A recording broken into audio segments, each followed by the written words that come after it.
تمہارے ساتھ عنایت خان تمہارے نائب کی حیثیت سے جائے گا، اور جس لشکر نے تمہارے ساتھ روانہ ہونا ہے وہ بھی 2 دن تک تیار ہو جائے گا۔ اب تم 2 دن تک ان وفد کے ارکان کی دیکھ بھال کرو، اس کے بعد تم لشکر کو لے کر آسام اور بہار کا رخ کر جانا۔ ہر صورت میں حملہ آوروں کو اپنے سامنے زیر کر کے رکھنا۔ اس کے ساتھ ہی اورنگزیب عالمگیر اپنی جگہ پر اٹھ کھڑا ہوا۔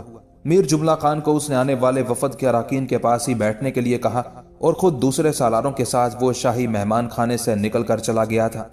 اورنگزیب عالمگیر کے جانے کے بعد وفد کے ارکان کچھ دیر تک میر جملہ خان کے ساتھ مختلف موضوعات پر گفتگو کرتے رہے۔ آخر ان میں سے ایک نے ڈرتے ڈرتے اور سہمے سہمے سے انداز میں میر جملہ خان کو مخاطب کیا، محترم جملہ خان، اگر آپ محسوس نہ کریں تو ہم شہنشاہ اورنگزیب عالمگیر کے حالات جاننا چاہیں گے۔ کچھ لوگ شہنشاہ پر الزام لگاتے ہیں کہ تخت و تاج کو حاصل کرنے کے لیے اس نے لوگوں پر حتیٰ کہ اپنے باپ پر بھی زیادتی کی۔ کیا ایسا ممکن نہیں کہ آپ اس صورتحال کی وضاحت کریں تاکہ آنے والے دور میں اگر ان حالات پر ہم سے کوئی سوال کرے تو ہم ایسے لوگوں کے سوالات کا تسلی بخش جواب دے سکیں؟ وفد کے اس ارکان کے اس سوال پر میر جملہ خان تھوڑی دیر تک مسکراتا رہا، پھر کہنے لگا، اورنگزیب ایک درویش صفت انسان ہے، اپنے خرچ کے لیے شاہی خزانے سے ایک پائی تک نہیں لیتا، محنت و مشقت کرتا ہے، ٹوپیاں بناتا ہے، کتابت کرنے کے بعد جو اسے معاوضہ ملتا ہے اس پر ہی گزر بسر کرتا ہے، چونکہ خود شریعت کی سختی سے پابندی کرتا ہے اور لوگوں سے بھی ایسا ہی چاہتا ہے۔ اس بنا پر کچھ لوگ اس سے غلط باتیں اور قصے منسوب کرنے لگے ہیں۔ بہرحال تمہاری تسلی اور تشفی کے لیے میں ان سارے حالات پر روشنی ڈالتا ہوں جن کے تحت اورنگزیب عالمگیر ہندوستان کا شہنشاہ بنا۔ یہاں تک کہنے کے بعد میر جملہ رکا، کچھ سوچا، اور اس کے بعد وہ وفد کے ارکان کو مخاطب کرتے ہوئے کہہ رہا تھا، میرے عزیزو، اورنگزیب عالمگیر شاہ جہاں کی ہر دل عزیز ملکہ ممتاز محل کے وطن سے ہے۔ شاہ جہاں نے اسے اپنی طرف سے دکن کا والی مقرر کیا تھا، جبکہ اپنے بڑے بیٹے دارا شکو کو شاہ جہاں نے اپنے پاس رکھا تھا، اور دارا شکو جو اورنگزیب عالمگیر کا بڑا بھائی تھا اسے چونکہ شاہ جہاں نے اپنے پاس رکھا تھا، اور شاہ جہاں کے پاس رہ کر اورنگزیب عالمگیر کا بڑا بھائی دارا شکو ہمیشہ شاہ جہاں کے کان اورنگزیب عالمگیر کے خلاف بھرا کرتا تھا۔ ان باتوں کی اطلاع دکن میں اورنگزیب کو بھی ہوا کرتی تھی، اس لیے کہ دارالحکومت میں بہت سے لوگ ایسے تھے جو اورنگزیب عالمگیر کو پسند کرتے تھے اور چاہتے تھے کہ شاہ جہاں کے بعد دارا شکو کی جگہ اورنگزیب عالمگیر ہندوستان کا شہنشاہ بنے۔ شاہ جہاں اپنے بیٹوں میں سے دارا شکو کو زیادہ پسند کرتا تھا، ایسا اس لیے بھی کرتا تھا کہ دارا شکو اس کے پاس رہا کرتا تھا۔ اس بنا پر اس نے دارا شکو کو تخت و تاج کا وارث بھی نامزد کر دیا تھا۔ اورنگزیب عالمگیر نے بلا شبہ تخت مغلیہ کی بے حد خدمت کی تھی، لیکن یہ بھی حقیقت ہے کہ اسے اس کی خدمات کا مناسب صلہ نہ مل سکا تھا۔ اس کے علاوہ دارا شکو کو شاہ جہاں نے اچھے علاقوں کا مالک بھی بنا رکھا تھا، ساتھ ہی اسے بہت سے عہدوں اور خطابات سے بھی نوازا گیا تھا۔ اورنگزیب اور دارا شکو کے درمیان اختلافات کی ایک بڑی وجہ مذہبی عقائد بھی تھے۔ اورنگزیب عالمگیر راس العقیدہ مسلمان، 5 وقتہ نماز کا سختی سے پابند اور حضور صلی اللہ علیہ وآلہ وسلم کی شریعت پر سختی کے ساتھ کاربند رہنے والا شخص تھا، جبکہ دارا شکو تصوف کی طرف رجحان رکھتا تھا۔ حضور صلی اللہ علیہ وآلہ وسلم کی شریعت کی اس کی نگاہوں میں کوئی اہمیت نہ تھی، اور یہ کہ وہ ایک طرح سے بعض ہندو عقائد میں بھی دلچسپی رکھتا تھا۔ یہاں تک کہنے کے بعد میر جملہ کو رک جانا پڑا، اس لیے کہ وفد کا ایک رکن بیچ میں بول اٹھا تھا، محترم میر جملہ، ہم نے تو سن رکھا تھا یہ دارا شکو انتہا درجے کا مذہبی انسان تھا اور مذہب پر کاربند رہنے والا تھا، اور آپ نے اس سے متعلق ایک دوسری صورت سے آگاہ کر دیا ہے۔ اس رکن کی اس اعتراض پر میر جملہ مسکرایا اور پھر کہنے لگا، دارا شکو حضور صلی اللہ علیہ وآلہ وسلم کی شریعت کو کس قدر اپنانے میں مخلص تھا اور وہ مذہب کا کس قدر پیروکار تھا، اس کی تھوڑی تفصیل بھی میں تمہیں بتاتا ہوں، سنو۔ دراصل دارا شکو ہندو فلسفے کے زیر اثر تھا، اس کے مسلمان صوفیہ اور ہندو سنیاسیوں سے گہرے تعلقات تھے۔ انہی تعلقات کی وجہ سے دارا اس نتیجے پر پہنچا تھا کہ ہندو کے فلسفہ ویدانت اور مسلمانوں کے تصوف ایک دوسرے کے مخالف نہیں ہیں اور ان کے ذریعے حق کا ادراک کرنا چاہیے۔ دارا نے اسلام اور ہندو مت کے پیراؤں کے مشترکہ نظریات کو ہم آہنگ کرنے کی کوشش کی۔ اسی ہندو فلسفے سے متاثر ہونے ہی کی وجہ سے وہ متعدد ملحدانہ نظریات کی طرف مائل ہو گیا تھا۔ اس کی چھوٹی سی مثال میں کچھ اس طرح سے دیتا ہوں کہ دارا شکو کا ایک مرشد تھا، نام اس کا ملا بدخشانی تھا۔ دارا شکو اسے اپنا کامل مرشد خیال کرتا تھا۔ اسی ملا بدخشانی کا ایک شعر ہے جو ملا بدخشانی کے علاوہ دارا شکو کے نظریات کی بھی خوب عکاسی کرتا ہے۔ ملا بدخشانی کا شعر کچھ اس طرح سے ہے، پنجا در پنجا خدا دارم، منچا پروائے مصطفیٰ دارم، یعنی ملا بدخشانی کہتا ہے کہ میرا ہاتھ خدا کے ہاتھ میں ہے اور ناؤز باللہ مجھے حضور صلی اللہ علیہ وآلہ وسلم کی کیا پرواہ ہے۔ جبکہ ہم مسلمانوں کا عقیدہ ہے کہ اللہ تعالیٰ نے رسول اللہ صلی اللہ علیہ وآلہ وسلم کی محبت اور ان کی غیر مشروط اطاعت کو ہی ایمان کا جزو قرار دیا ہے، اور جس شخص کے دل میں رسول اللہ صلی اللہ علیہ وآلہ وسلم کا یہ مقام نہ ہو وہ دائرہ اسلام سے خارج قرار دیا جاتا ہے۔ علامہ اقبال نے شاید حضور صلی اللہ علیہ وآلہ وسلم کی محبت اور ملا بدخشانی کے اسی شعر کے خلاف اپنا یہ شعر کہا تھا: در دل مسلم مقام مصطفیٰ است، آبروئے ما زنام مصطفیٰ است۔ یہاں تک کہنے کے بعد میر جملہ رکا، پھر اپنی بات کو آگے بڑھاتا ہوا وہ کہہ رہا تھا: میرے عزیز، دارا شکوہ کے انہی نظریات کی وجہ سے اورنگزیب عالمگیر اسے پسند نہیں کرتا تھا۔ اورنگزیب عالمگیر حضور صلی اللہ علیہ وآلہ وسلم کی ذات کا شیدائی اور حضور صلی اللہ علیہ وآلہ وسلم کی سیرت پر عمل کرنے والا شخص تھا۔ خداوند قدوس کے بعد وہ حضور صلی اللہ علیہ وآلہ وسلم کو سب سے اعلیٰ و عرفہ خیال کرتا تھا، جبکہ دارا شکوہ اور اس کے مرشد ملا بدخشانی کے نظریات کو اگر سامنے رکھا جائے تو ان کے نظریے کے مطابق تو رسول اللہ صلی اللہ علیہ وآلہ وسلم کی محبت اور اطاعت کو خارج از بحث قرار دے دیا جاتا ہے۔ جب یہ تسلیم کر لیا جائے کہ مجھ میں خدا ہے اور ایسا ہی خدا نبی پاک میں بھی ہے، تو آخر ان کے نظریے کے مطابق پھر رسول کی کیا فضیلت باقی رہ جاتی ہے؟ دارا شکوہ اور ملا بدخشانی بھی اسی نظریے کے قائل تھے۔ ان کے ہاں حضور کی ذات اور آپ کی شریعت کوئی اہمیت نہ رکھتی تھی۔ اسی بنا پر اورنگزیب عالمگیر کے ان سے اختلافات تھے، اس لیے کہ اورنگزیب عالمگیر تو شریعت پر سختی سے کاربند رہنے والا ایک پکا اور سچا مسلمان تھا۔ یہاں تک کہنے کے بعد میر جملہ جب خاموش ہوا تو وفد کا وہ رکن حیرت کا اظہار کرتے ہوئے کہنے لگا: اگر یہ بات ہے تو پھر 1000 دارا شکوہ ایک طرف ہوں اور اکیلا اورنگزیب ایک طرف ہو تو اورنگزیب عالمگیر بھاری ہے اور اسی کا اتباع کرنا چاہیے۔ وفد کا وہ رکن جب خاموش ہوا تب انہیں مخاطب کرتے ہوئے میر جملہ پھر کہہ رہا تھا: میرے عزیزو، اب صورتحال یہ تھی کہ دارا شکوہ شاہ جہان کی شفقت و محبت کو کمزوری پر معلول کرتے ہوئے اس سے پورا فائدہ اٹھانے کا تہیہ کر چکا تھا۔ آخری وقت میں شاہ جہاں کے سارے مخلص مشیر انتقال کر چکے تھے اور دارا شکوہ کے لیے تخت و تاج حاصل کرنے کا میدان بالکل صاف تھا، لہٰذا وہ اس دور میں جو شاہ جہاں سے چاہتا منوا لیتا۔ ستمبر 1657 میں شاہ جہاں جب بستر علالت سے جا لگا تو وہ قریباً 1 ہفتے تک زندگی اور موت کی کشمکش میں مبتلا رہا۔ اس دوران نہ وہ عوام کے سامنے آیا نہ کسی سے ملا، جس کی بنا پر شہر کے اندر یہ افواہ پھیل گئی کہ وہ نزع کے عالم میں تھا اور وفات پا چکا ہے۔ دوسری طرف ان حالات میں شاہ جہان خود بھی اپنی زندگی سے مایوس تھا۔ اس کی خواہش تھی کہ جلد از جلد ایسے اقدام کرے کہ اس کے بعد سلطنت کے اندر تنازع پیدا نہ ہو۔ دوسری طرف شاہ جہاں کے تینوں لڑکوں کو بھی جو دور دراز علاقوں میں عہدے سنبھالے ہوئے تھے، اپنے اپنے مخبروں کے ذریعے شاہ جہاں کی نازک حالت کی خبر مل چکی تھی، اور ان میں سے ہر ایک بخوبی جانتا تھا کہ دارا شکوہ تخت پر قبضہ جمانے کی کوشش کرے گا۔ لہٰذا دوسرے تینوں بھائیوں نے بھی اپنی تمام تر توجہ دارالحکومت پر مرکوز کر لی تھی۔ اس وقت شاہ جہاں کا دوسرا بیٹا مراد بخش گجرات کا والی تھا۔ باپ کی علالت کا سن کر وہ حرکت میں آیا اور سورت شہر پر حملہ ہوا۔ اس پر بھی قبضہ کرنے کے بعد اس نے اپنے بادشاہ ہونے کا اعلان کر کے احمد آباد اور سورت اور دوسرے شہروں میں اپنے نام کے سکے جاری کر دیے تھے۔ تیسرا بیٹا شاہ شجاع جو ایک قابل و منتظم اور عمدہ سالار تھا، وہ بنگال میں تھا۔ اس نے ایک خاصا بڑا لشکر تیار کیا اور دارالحکومت کی طرف پیش قدمی شروع کر دی۔ وہ بھی تاج و تخت پر قبضہ کرنا چاہتا تھا۔ ان حالات میں دارا شکوہ بالکل خاموش تھا۔ دربار میں بھی وراثت اور تخت و تاج کے بارے میں امراء اور وزراء کے درمیان شدید اختلافات کے باعث سازشوں کے جال پھیلنا شروع ہو گئے تھے۔ بیجاپور کے علاقے سے اس سے پہلے مغلوں کو جو خراج ملتا تھا، بیجاپور کے حکمرانوں نے خراج کے اس معاہدے سے انحراف کر لیا تھا۔ دارا شکوہ جو اس وقت اپنے بیمار باپ شاہ جہاں کے پاس موجود تھا، اس نے بھی اپنے دل میں بہت کچھ ٹھان رکھا تھا۔ اس نے یہ فیصلہ کیا تھا کہ اپنے بھائی مراد بخش کا خاتمہ کر کے اس کے بعد شاہ شجاع کو ٹھکانے لگائے گا اور آخر میں اورنگزیب سے نمٹے گا، اس لیے کہ دارا شکوہ اپنے لیے سب سے بڑی رکاوٹ اور سب سے بڑا دشمن اورنگزیب عالمگیر کو ہی خیال کرتا تھا۔ ان حالات میں دارا شکوہ نے جہاں شاہ شجاع اور مراد بخش پر نگاہ رکھی، وہاں اس نے اورنگزیب عالمگیر کو بھی کمزور کرنے کی کوششیں شروع کر دی۔ شاہ جہان کی بیماری سے فائدہ اٹھاتے ہوئے دارا شکوہ نے عجیب و غریب احکامات جاری کرنا شروع کر دیے تھے۔ یہاں تک کہتے کہتے میر جملہ کو رک جانا پڑا، اس لیے کہ وفد کا ایک رکن پھر بول اٹھا اور کہنے لگا: اگر آپ برا نہ مانے تو بتائیں، جس وقت تخت و تاج حاصل کرنے کے لیے یہ کوششیں شروع ہوئی تھی، اس وقت سلطنت میں آپ کی کیا حیثیت تھی اور آپ کہاں تھے؟ جواب میں میر جملہ مسکرایا اور کہنے لگا: جس وقت یہ تاج و تخت کی کشمکش شروع ہوئی تھی، اس وقت میں شاہ جہان کا وزیر تھا۔ اسے میری بدقسمتی کہا جائے یا دارا شکوہ کی بدقسمتی کہ دارا شکوہ یہ خیال کرتا تھا کہ میں شروع سے ہی اورنگزیب عالمگیر کے حق میں ہوں، اس کا وفادار ہوں، لہٰذا جو ہی شاہ جہان بیمار ہوا، دارا شکوہ نے مجھے میرے منصب سے علیحدہ کر دیا تھا۔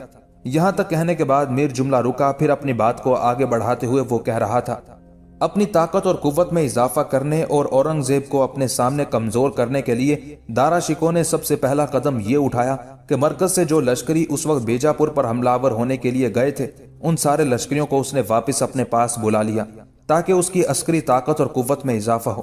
اورنگزیب کو نقصان پہنچانے کے لیے دارا شکوہ نے دوسرا قدم یہ اٹھایا کہ بیرار کا علاقہ اس وقت اورنگزیب عالمگیر کے تحت تھا۔ یہ علاقہ دارا شکوہ نے اورنگزیب سے لے کر اپنے دوسرے بھائی مراد بخش کو منتقل کر دیا۔ اس طرح دارا شکوہ چاہتا تھا کہ بیرار کے علاقے کو متنازع بنا کر اورنگزیب عالمگیر اور مراد بخش دونوں آپس میں لڑ پڑیں گے، ایک دوسرے کا گریبان پکڑیں گے، کمزور ہو جائیں گے اور اسے ان دونوں کا خاتمہ کرنے کا موقع مل جائے گا۔ میر جملہ رکا، پھر بات کو آگے بڑھاتے ہوئے کہہ رہا تھا، میرے عزیزو، جیسا کہ میں بتا چکا ہوں کہ شاہ شجاع بنگال کا حاکم تھا اور جب اس نے شاہ جہان کے مرنے کی افواہ سنی تو وہ ایک لشکر لے کر مرکز کی طرف روانہ ہو گیا تھا۔ اتنی دیر تک شاہ جہان کی طبیعت قدرے سنبھل چکی تھی، لہٰذا دارا شکوہ نے شاہ جہان سے یہ حکم جاری کرا دیا کہ راجہ جے سنگھ اور دارا شکوہ کا بیٹا سلیمان شکوہ ایک لشکر لے کر روانہ ہوں اور شاہ شجاع کا مقابلہ کرتے ہوئے اس کی پیش قدمی کو روک دیں۔ ساتھ ہی شاہ جہان سے اس نے دو اور احکامات بھی جاری کروا دیے۔ پہلا یہ کہ ایک لشکر مراد بخش کی طرف روانہ کیا گیا اور اس کے لشکر کے ذمہ یہ کام لگایا گیا کہ مراد بخش سے گجرات کا قبضہ واپس لے لیا جائے، اور ایک لشکر اورنگزیب کی طرف روانہ کیا گیا۔ اس لشکر کے ذمہ یہ کام لگایا گیا کہ وہ اورنگزیب سے ہرگز نہ ٹکرائے، تاہم اس کی سرگرمیوں پر نظر رکھے۔ اس کے بعد دارا شکوہ نے ایک اور بہت بڑا قدم اٹھایا، اس نے اپنے باپ شاہ جہان کو آگرہ کے قلعے میں منتقل کر دیا اور تمام احکامات اور حکومت کا انتظام اپنے ہاتھ میں لیتے ہوئے اس نے سارے احکامات شاہ جہان کی طرف سے خود جاری کر دیے تھے۔ دارا شکوہ نے اپنے بھائی شاہ شجاع کا راستہ روکنے کے لیے جو لشکر روانہ کیا تھا، بنارس کے قریب دونوں لشکر ایک دوسرے کے آمنے سامنے آئے۔ اس موقع پر شاہ شجاع نے راجہ جے سنگھ اور دارا شکوہ کے بیٹے سلیمان شکوہ پر ان اندیشوں کا اظہار کیا کہ وہ اپنے باپ شاہ جہان کو دارا شکوہ کے ہاتھوں سے بچانے کے لیے پیش قدمی کر رہا ہے، اس لیے کہ شاہ جہان کو دارا شکوہ سے خطرہ ہے۔ لیکن راجہ جے سنگھ نے شاہ شجاع کو یقین دلایا کہ شاہ جہان باقید حیات ہے، وہ بخیریت ہے۔ ساتھ ہی راجہ جے سنگھ نے اپنی طرف سے یہ بھی کہہ دیا کہ شاہ جہان نے اس کے نام یہ پیغام بھجوایا ہے کہ شاہ شجاع اگر اپنے لشکر کو لے کر واپس چلا جائے تو اسے نہ صرف اس کے عہدے پر بحال رکھا جائے گا بلکہ بہار کا علاقہ بھی اس کے تحت دے دیا جائے گا اور ساتھ ہی اسے معاف بھی کر دیا جائے گا۔ قریب تھا کہ شاہ شجاع اپنا لشکر لے کر واپس چلا جاتا، لیکن راجہ جے سنگھ اور دارا شکوہ کے بیٹے سلیمان شکوہ نے اس پر حملہ کر دیا۔ شاہ شجاع کی بدقسمتی کے اس حملے سے اس کے لشکری منتشر ہو گئے اور وہ بنگال کی طرف بھاگ گیا۔ اورنگزیب عالمگیر اس وقت تک دکن میں تھا، اس لیے کہ وہ اپنے باپ کی طرف سے دکن کا والی تھا۔ ان حالات کی خبریں جب اسے ملی تو اسے دارا شکوہ پر بڑا غصہ آیا، لہٰذا اپنا لشکر لے کر وہ نکلا اور آگرہ کی طرف اس نے کوچ کیا۔ 1658 کو اورنگزیب عالمگیر اپنے لشکر کے ساتھ برہان پور پہنچا۔ وہاں اس نے اپنے لشکر کے ساتھ لگ بھگ 1 ماہ قیام کیا، اس کے بعد پھر دارالحکومت کا رخ کیا۔ اب صورتحال یہ تھی کہ دارا شکوہ مرکز میں تھا، شاہ شجاع شکست اٹھا کر بنگال کی طرف بھاگ گیا تھا، مراد بخش کی کوئی حیثیت ہی نہ رہی تھی۔ اس کے بعد اس کے پاس جو چھوٹا سا لشکر تھا اسے کئی ماہ کی تنخواہ تک نہ ملی تھی، لہٰذا ان حالات کو دیکھتے ہوئے مراد بخش بھی اپنا چھوٹا سا لشکر لے کر دیپال پور کے قریب اورنگزیب سے آن ملا تھا۔ اب دارا شکوہ نے مارواڑ کے راجہ جسونت سنگھ کو راجپوتوں کے ایک بہت بڑے لشکر کے ساتھ اورنگزیب کی راہ روکنے کے لیے روانہ کیا۔ دارا شکوہ کو امید تھی کہ راجپوت اورنگزیب پر حملہ آور ہو کر اس کی ساری کارروائیوں کو ناکام بنا دیں گے اور اسے ایسی شکست دیں گے کہ دکن تک کہیں بھی اسے پناہ گاہ نہیں ملے گی۔ اورنگزیب عالمگیر کو جب خبر ہوئی کہ راجہ جسونت سنگھ اس کے مقابلے پر آ رہا ہے تو اس نے جسونت سنگھ کو پیغام بھیجا کہ وہ اپنے راجپوتوں کے لشکر کو لے کر واپس ہو جائے، کیونکہ وہ صرف اپنے باپ کی عیادت کی غرض سے آگرہ کا رخ کر رہا ہے۔ لیکن جسونت سنگھ نے واپس جانے کی بجائے مزید پیش قدمی کی اور اورنگزیب سے ٹکرا گیا۔ اس ٹکراؤ کے نتیجے میں اورنگزیب نے راجپوتوں پر حملہ آور ہو کر انہیں بدترین شکست دی، ان گنت راجپوتوں کو اس نے موت کے گھاٹ اتار دیا۔ اس ٹکراؤ میں خود جسونت سنگھ بھی بری طرح زخمی ہوا اور اس کے بڑے بڑے سالار قیدی کی صورت میں اورنگزیب کے سامنے پیش کیے گئے اور انہوں نے اورنگزیب کی اطاعت قبول کر لی۔ جو باقی بچے وہ فرار ہونے میں کامیاب ہو گئے۔ اس فتح کی خوشی میں فتح کا جشن منانے کی بجائے اورنگزیب عالمگیر نے وہاں ایک شہر آباد کیا اور اس شہر کا نام اس نے فتح آباد رکھا اور کچھ لوگوں کو وہاں اس نے آباد کیا۔ اس کے بعد وہ جون کے مہینے میں گوالیار پہنچا۔ گوالیار ہی میں اسے اطلاع ملی کہ دارا شکوہ ایک بہت بڑا لشکر لے کر اورنگزیب عالمگیر کا مقابلہ کرنے کے لیے آگرہ سے روانہ ہو چکا ہے۔ اورنگزیب نے اپنی پیش قدمی جاری رکھی، یہاں تک کہ وہ سافو گڑھ کے قریب پہنچ گیا۔ اتنی دیر تک دارا شکوہ بھی اپنے لشکر کے ساتھ وہاں پہنچا۔ دونوں بھائیوں میں تصادم ہوا، جس کے نتیجے میں اورنگزیب نے دارا شکوہ کو بدترین شکست دی اور دارا شکوہ اپنی جان بچا کر بھاگ گیا۔ اس جنگ میں اورنگزیب کا بھائی مراد بخش جو اس کا ساتھ دے رہا تھا زخمی ہوا تھا، اس لیے کہ اس کے چہرے پر کچھ تیر لگے تھے، تاہم اس کی جان بچ گئی تھی۔ اس جنگ کے بعد اورنگزیب عالمگیر نے جو سب سے پہلا کام کیا وہ یہ کہ اس نے نماز ادا کرنے کے بعد اپنے زخمی بھائی مراد بخش کی عیادت کی، اس سے ملا، پھر اپنے لشکر کے ساتھ دوبارہ اس نے آگرہ کی طرف پیش قدمی شروع کر دی تھی۔ آگرہ کے قریب جا کر اورنگزیب عالمگیر نے اپنے لشکر کے ساتھ وہاں پڑاؤ کر لیا۔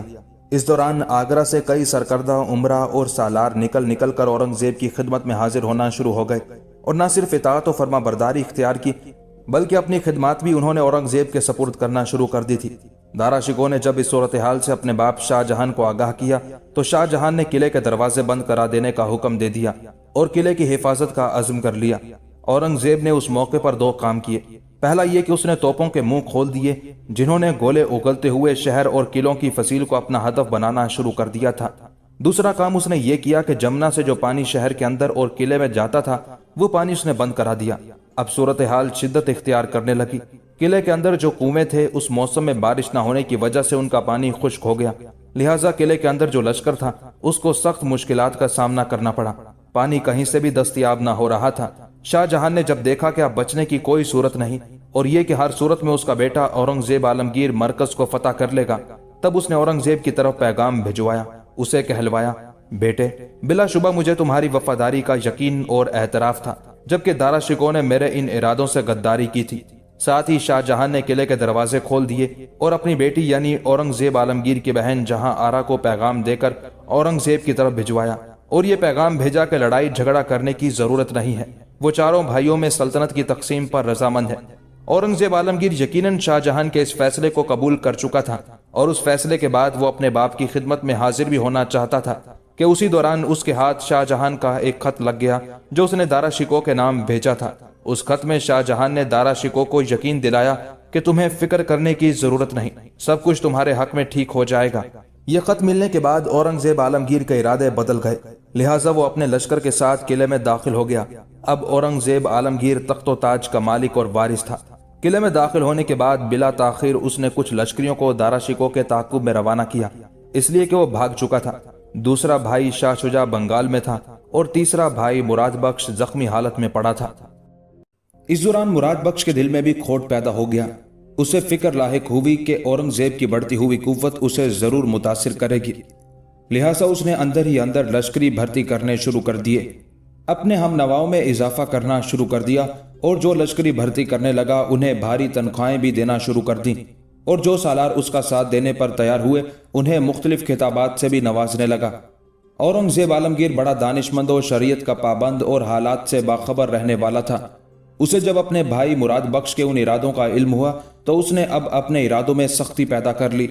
اس ساری صورتحال کو سامنے رکھتے ہوئے اورنگزیب نے اپنے بھائی مراد بخش کو بہت سے گھوڑے اور خاصی رقم روانہ کی اور اسے دارا شکوہ کے تعاقب میں جانے کی ہدایت دی۔ نیز روانہ ہونے سے پہلے اسے یہ بھی کہا کہ وہ اس سے ایک دعوت میں ملاقات بھی کرے۔ دارا شکوہ اس وقت چونکہ آگرہ سے باہر تھا، لہٰذا اورنگزیب سے ملنے کے لیے وہ آگرہ کی طرف گیا۔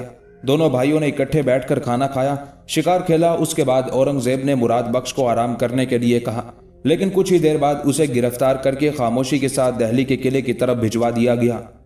دوسری طرف دارا شکوہ آگرہ سے پہلے دلی کی طرف بھاگ گیا تھا اور وہاں اس نے اپنے لشکر میں اضافہ کرنا شروع کر دیا تھا، لیکن وہ اورنگزیب کی طاقت اور قوت اور اس کے عزائم اور ارادوں کی پختگی سے بھی واقف تھا۔